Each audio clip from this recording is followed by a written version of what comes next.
Ce que j'ai compris de la transmission, c'est plusieurs choses. En premier lieu, c'est d'avoir des notions sur l'assez de ma famille et surtout de voir différentes choses, points, surtout qui concernent surtout ma culture. La transmission, pour moi, c'est le fait de partager la connaissance. La transmission et aussi chercher l'histoire de sa famille. Et concernant la transmission, vraiment, c'est un truc vraiment important. Moi, j'ai vu son importance hier. Hier, quand j'étais rentré à la maison et quand j'ai demandé à mes parents, à ma maman, parce que maintenant c'est elle qui vit actuellement, je lui ai demandé ce qu'elle peut me raconter de ma famille. Il n'y avait rien. La transmission, selon lui, c'est transmettre l'histoire, connaître l'histoire et la transmettre. Oui, il est vraiment important d'aller chercher son histoire à travers la famille et au niveau des ancêtres. Eh bien, j'ai pris ça comme un héritage qui se transmet de génération en génération. J'ai compris c'est quoi le terme de transmission, c'est quoi la transmission. Et c'est ce qui m'a poussé à raconter une histoire. Et durant les 2 jours-là, j'ai beaucoup appris, surtout que je suis un photographe débutant. Vu l'exposition, on a fait le tour. Je me suis vraiment inspiré du travail. Et ça m'a beaucoup intéressé parce qu'à travers ces recherches, j'ai appris que ma famille a de l'histoire. Avant, je ne connais pas l'histoire de ma famille. Mais à travers ces 2 jours, j'ai demandé des renseignements et aussi j'ai eu quelques informations que je ne savais pas avant. Et j'espère que c'est une bonne méthode. Et aussi, ça m'a donné des envies de continuer, d'être curieux et de chercher à savoir sa propre histoire. Moi, c'est que je me suis fait une promesse. Moi, à partir de moi, tout ce qui va venir dans ma famille, on va laisser une trace, Inch'Allah. La coopération que nous souhaitons pour notre pays et l'Europe, que ce soit une coopération de confiance. Je souhaiterais que la coopération entre le Niger et la France soit plus solidaire. La coopération que je souhaiterais entre mon pays et l'Occident en général, je dirais que j'aimerais plutôt qu'il y ait une coopération assez, disons, équitable, qu'on soit sur les mêmes pieds d'égalité. Parce que c'est que de la même façon que eux ne peuvent pas survivre sans nous, c'est de cette même façon que nous aussi ne pouvons pas survivre sans eux. Donc nul ne peut parler d'autosuffisance dans ces moments-là, mais on demande juste à ce que cette coopération soit vraiment équitable et vraiment que ça puisse respecter les normes, disons, les normes je dirais, de l'indépendance même, disons.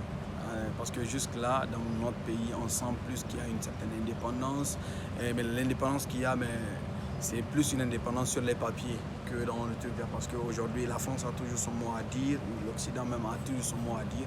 Et ce n'est pas que mon pays, ce n'est pas que le Niger, c'est l'Afrique tout entière. Tout récemment, on voit que le Mali s'est libéré, le Burkina s'est libéré, comme on le dit. Mais moi, je ne me dis pas que c'est ça, ils se sont libérés, mais je me dis qu'ils ont imposé leur respect. Ils ont imposé leur respect et maintenant, c'est vrai que ça fait chaud à certains pays de l'Occident, mais viendra le moment où voilà, quoi, ils vont s'y faire et ils vont les appeler, ils vont faire ok, maintenant, il n'y aura plus la politique de je suis le grand frère, tu es le petit frère. Non. On va tous s'asseoir et puis discuter. Et faire des trucs 50-50, que chacun puisse gagner pour lui, sans qu'il y ait des zones d'ombre ou un truc du genre. Et donc, ça veut dire que nous, on sera libre et sur le terrain et sur les papiers. Et ça, on aura l'ouverture au fait de pouvoir émerger tout en ayant tout en ayant le partenariat avec eux. Je pense bien que c'est cette coopération que j'attends. Pas qu'on soit en guerre ou bien qu'on se lève, non. Aujourd'hui, on a tous besoin de partenaires. Donc, nos voisins et vraiment tous les autres États et tout.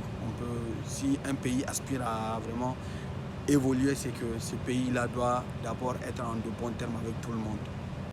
Et la coopération que moi je souhaite qu'il y ait entre l'Occident et l'Afrique, c'est vraiment une coopération de partage, de gagnant-gagnant et aussi de clarté entre les choses.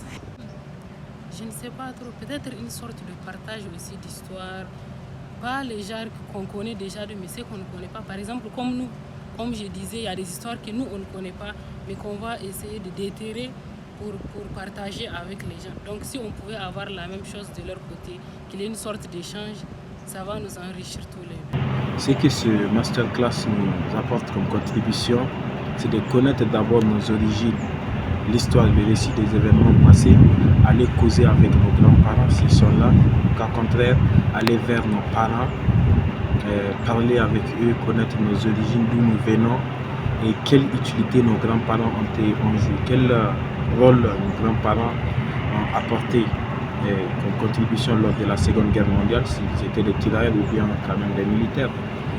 Et au cas contraire, connaître notre histoire qui est propre à nous. Alors, je suis très contente d'être là, surtout parce que Warren, c'est un frère, c'est un ami aussi. Et je l'ai rencontré on s'est rencontrés depuis 2018. Et en plus, je l'ai vu dans ce travail-là, dans cette démarche, quand il était venu recueillir un peu il était venu au repérage, à la recherche des anciens combattants. Donc vraiment, j'ai admiré ce qu'il fait. J'ai vraiment aimé, j'ai suivi, parce que j'ai trouvé que c'était d'abord très respectueux de nos traditions, très respectueux de nos parents. Et c'est un travail noble, parce que c'est un véritable devoir de mémoire pour nous tous, de ne pas oublier nos parents, de ne pas oublier nos ancêtres. Et c'est ce qu'il fait. Et aujourd'hui, à travers cette masterclass, c'est ce qu'il nous transmet.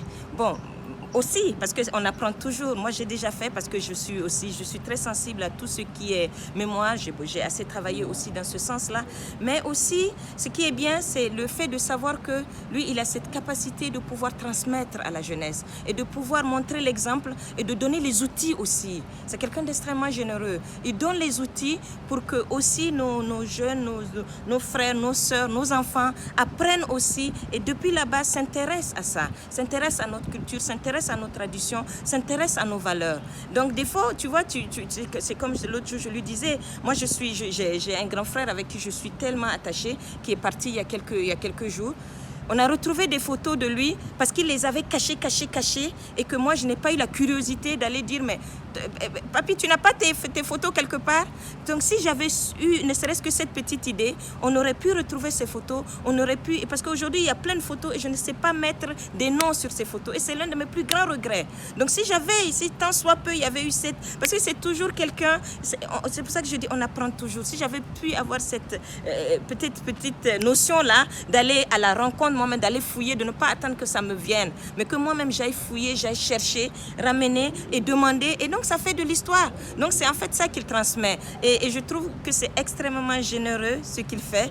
Et je suis très fière, très